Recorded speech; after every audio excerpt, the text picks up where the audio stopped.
जय श्री कृष्णा। राधे राधे। नमस्कार प्रिय भक्तगणों, स्वागत है आप सभी का आपके अपने चैनल ज्ञान अर्थ में। आप सभी का दिन शुभ और मंगलमय हो। श्रोताओं, आज आप रसपान करेंगे श्रीमद् भागवत महापुराण के स्कंद, जिसमें श्री सूत जी से शौनक आदि ऋषियों का प्रश्न है।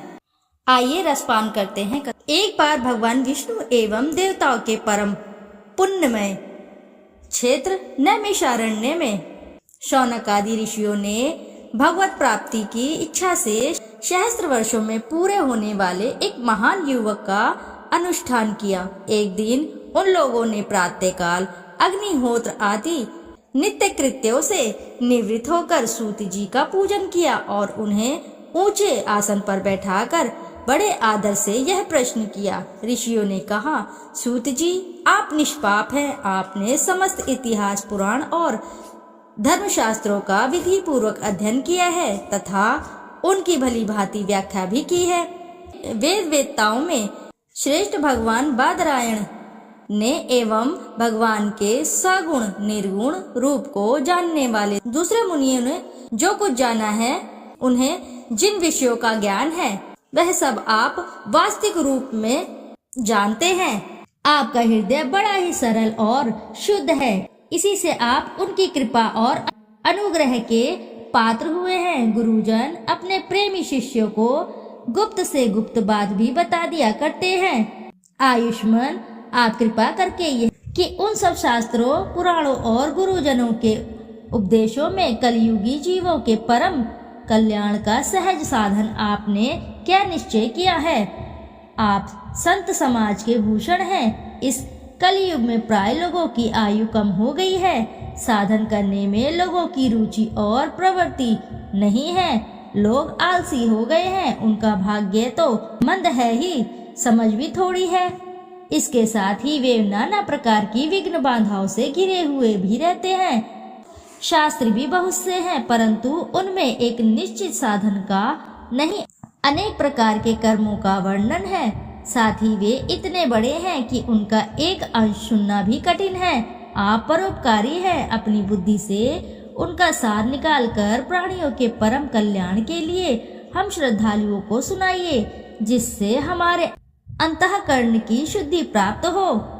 प्यारे सूत जी, आपका कल्याण हो। आप तो जानते ही हैं कि यदुवंशियों के रक्षक भक्त वत्सल भगवान श्री कृष्ण वसुदेव की धर्मपत्नी देवकी के गर्भ से क्या करने की इच्छा से अवतीर्ण हुए थे। हम उसे सुनना चाहते हैं। आप कृपा करके हमारे लिए उसका वर्णन कीजिए, क्योंकि भगवान का अवतार जीवों के परम कल्याण और उनकी भगवत प्रेममयी शुद्धि के लिए ही होता है। यह जीव जन्म मृत्यु के घोर चक्र में पड़ा हुआ है। इस समृद्धि के लिए ही इस स्थिति में भी यदि वह कभी भगवान के मंगलमय नाम का उच्चारण कर ले तो उसी क्षण उससे मुक्त हो जाए, क्योंकि स्वयं भय भी भगवान से डरता है। सूत जी परम विरक्त और परम शांत मुनिजन भगवान के श्री चरणों की शरण में ही रहते हैं। अतएव उनके स्पर्श मात्र से संसार के जीव तुरंत ही पवित्र हो जाते हैं। इधर गंगा जी का जल का बहुत दिनों तक सेवन किया जाए तब कहीं पवित्रता प्राप्त होती है। ऐसे पुण्यात्मा भक्त जिनकी लीलाओं का गान करते रहते हैं, उन भगवान का कलिमलहारी पवित्र यश भला।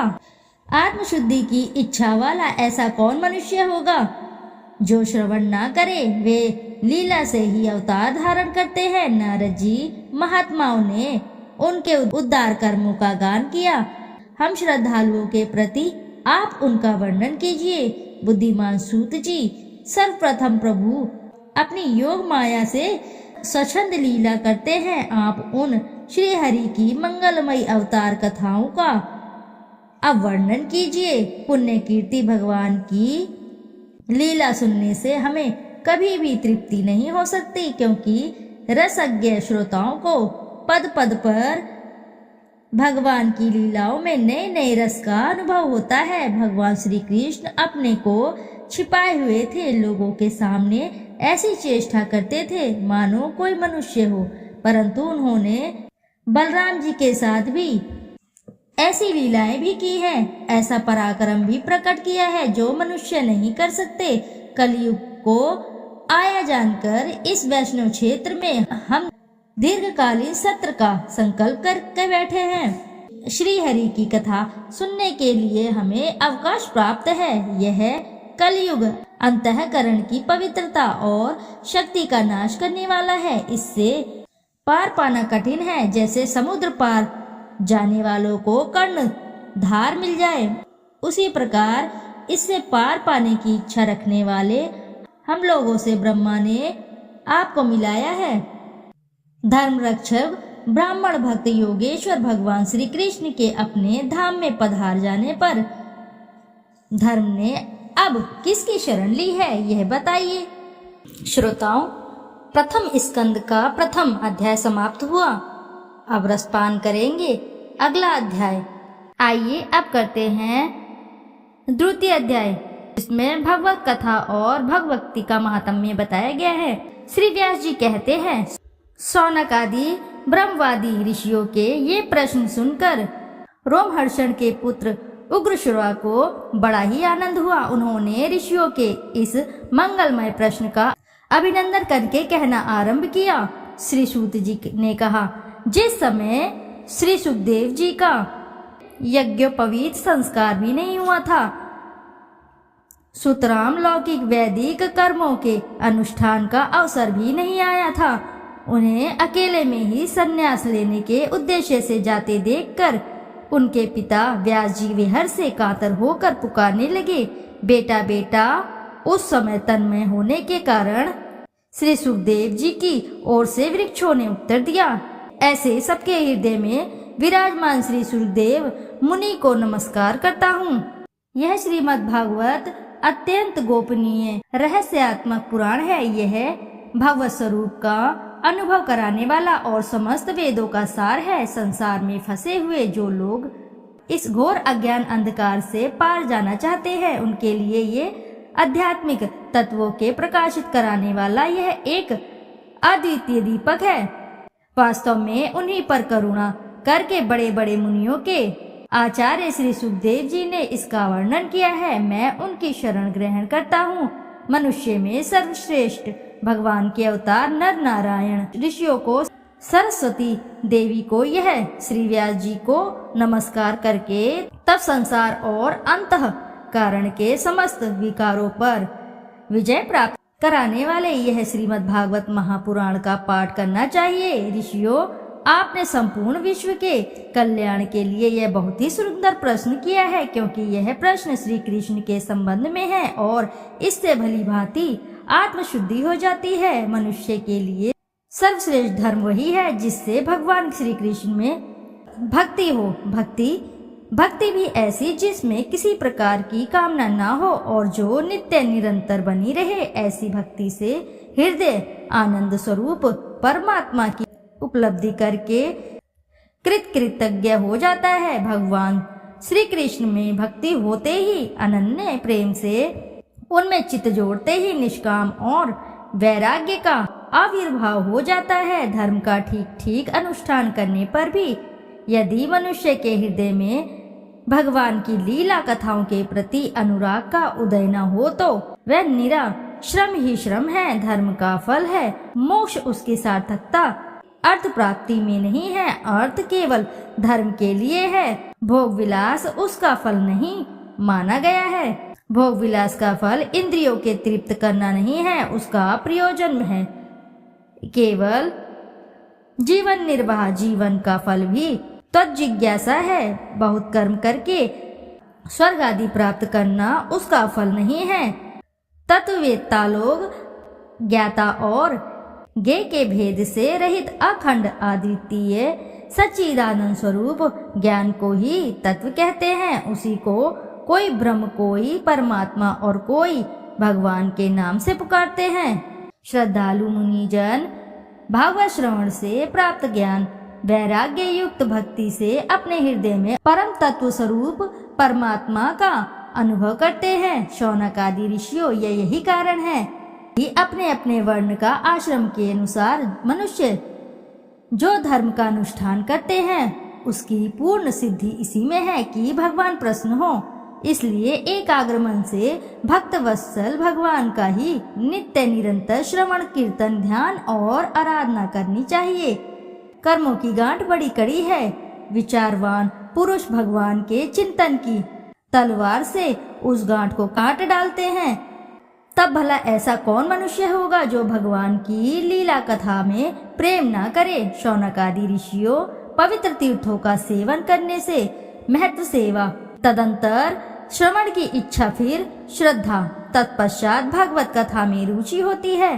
भगवान श्री कृष्ण के यश का श्रवण और कीर्तन दोनों पवित्र करने वाले हैं। वे अपने कथा सुनने वालों के हृदय में आकर स्थित हो जाते हैं और उनकी अशुभ वासनाओं को नष्ट कर देते हैं, क्योंकि वे संतों के नित्य सुहृद हैं जो श्रीमद् भागवत अथवा भगवत दुक्तों के निरंतर सेवन से अशुभ वासनाएं नष्ट हो जाती हैं। तब पवित्र कीर्ति भगवान श्री कृष्ण के प्रति स्थायी प्रेम की प्राप्ति होती है। तब रजोगुण और तमोगुण के भाव, काम और लोभ आदि शांत हो जाते हैं और चित्त इनसे रहित होकर सत्वगुण में स्थित एवं निर्बल हो जाता है। इस प्रकार भगवान की प्रेममयी भक्ति से जब संसार की समस्त आसक्तियां मिट जाती हैं, हृदय आनंद से भर जाता है, तब भगवान के तत्व का अनुभव अपने आप हो जाता है। हृदय में आत्मस्वरूप भगवान का साक्षात्कार होते ही हृदय की ग्रंथि टूट जाती है, सारे संदेह मिट जाते हैं और कर्म बंधन क्षीण हो जाता है। इसी से बुद्धिमान लोग नित्य निरंतर बड़े आनंद से भगवान श्री कृष्ण के प्रति प्रेम भक्ति करते हैं, जिससे आत्म प्रसाद की प्राप्ति होती है। प्रकृति के 3 गुण हैं, सत्व, रज और तम। इनको स्वीकार करके इस संसार की स्थिति, उत्पत्ति और प्रलय के लिए एक अद्वितीय परमात्मा ही विष्णु, ब्रह्मा और रुद्र ये 3 नाम ग्रहण करते हैं। फिर भी मनुष्य का परम कल्याण तो सत्व गुण स्वीकार करने वाले श्री हरि से ही होता है। जैसे पृथ्वी के विकार लकड़ी के अपेक्षा धुआं श्रेष्ठ है और उससे भी श्रेष्ठ अग्नि है, क्योंकि वेदोक्त यज्ञ आदि के द्वारा अग्नि सद्गति देने वाला है। वैसे ही तमोगुण से रजोगुण श्रेष्ठ है और रजोगुण से भी सत्वगुण श्रेष्ठ है, क्योंकि वह भगवान का दर्शन कराने वाला है। प्राचीन युग में महात्मा लोग अपने कल्याण के लिए विशुद्ध सत्य में भगवान विष्णु की ही आराधना किया करते थे।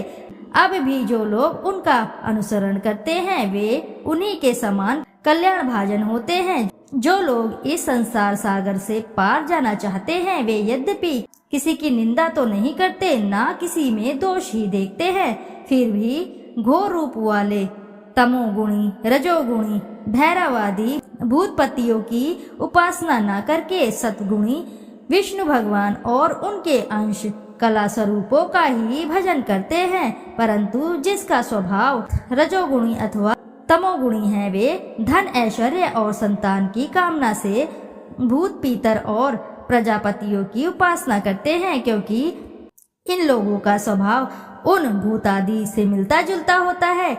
वेदों का तात्पर्य श्री कृष्ण में ही है, यज्ञ के उद्देश्य श्री कृष्ण ही हैं, योग श्री कृष्ण के लिए ही किए जाते हैं और समस्त कर्मों की परिसमाप्ति भी श्री कृष्ण में ही है। ज्ञान से ब्रह्म स्वरूप श्री कृष्ण की ही प्राप्ति होती है। तपस्या श्री कृष्ण की प्रसन्नता के लिए ही की जाती है, श्री कृष्ण के लिए ही धर्मों का अनुष्ठान होता है और सब गतियां श्री कृष्ण में ही समा जाती हैं। यद्यपि भगवान श्री कृष्ण प्रकृति और उसके गुणों से अतीत हैं, जो प्रपंच की दृष्टि से है और तत्व की दृष्टि से नहीं। उन्होंने ही सर्ग के आदि में इस संसार की रचना की थी। वे सत्व, रज और तम तीनों गुण उसी माया के विलास हैं। उनके भीतर रहकर भगवान इनसे युक्त सरीखे मालूम पड़ते हैं। वास्तव में तो वे परिपूर्ण विज्ञानानंद घन है। अग्नि तो वस्तुतः है एक ही है, परंतु जब वह अनेक प्रकार की लकड़ियों में प्रकट होती है तब अनेक सी मालूम पड़ती है। वैसे ही सबके आत्मरूप भगवान तो एक ही है, परंतु प्राणियों की अनेकता से अनेक जैसे जान पड़ते हैं। भगवान ही सूक्ष्म भूत, तन्मात्रा, इंद्रिय तथा अंतकरण आदि गुणों के विकारभूत भावों के द्वारा नाना प्रकार की योनियों का निर्माण करते हैं और उनमें भिन्न भिन्न जीवों के रूप में प्रवेश करके उन योनियों के अनुरूप विषयों का उपभोग करते कराते हैं, संपूर्ण लोकों की रचना करते हैं और देवता, पशु, पक्षी, मनुष्य आदि योनियों में लीला अवतार ग्रहण करके सत्व गुण के द्वारा जीवों का पालन पोषण करते हैं। इति शुभम। प्रिय भक्तगणों, स्कंद प्रथम और द्वितीय संपन्न हुआ। प्रेम से बोलिए प्रिय भक्तगणों, श्री हरि विष्णु नारायण की जय। श्रोताओं, यदि आपको कथा अच्छी लगी है तो वीडियो जरूर लाइक कीजिए और चैनल को सब्सक्राइब कीजिए। कमेंट बॉक्स में जरूर लिख दें जय श्री हरि लक्ष्मी नारायण। फिर मिलते हैं आपसे अगले अध्याय में।